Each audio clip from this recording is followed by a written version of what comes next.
Dapat hinihingi natin na matino ang mga namumuno sa atin.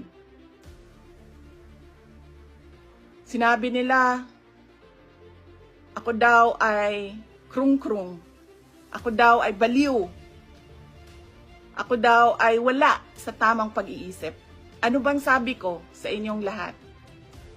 Psychological test, kahit ano yan, neuropsychiatric test, kahit anong pang test yan.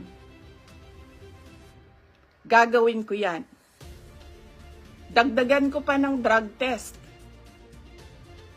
Pero dapat magpa-drug test ang lahat ng mga nagtatrabaho sa Office of the President, sa Office of the Vice President, sa lahat ng opisina ng Senado, sa lahat ng opisina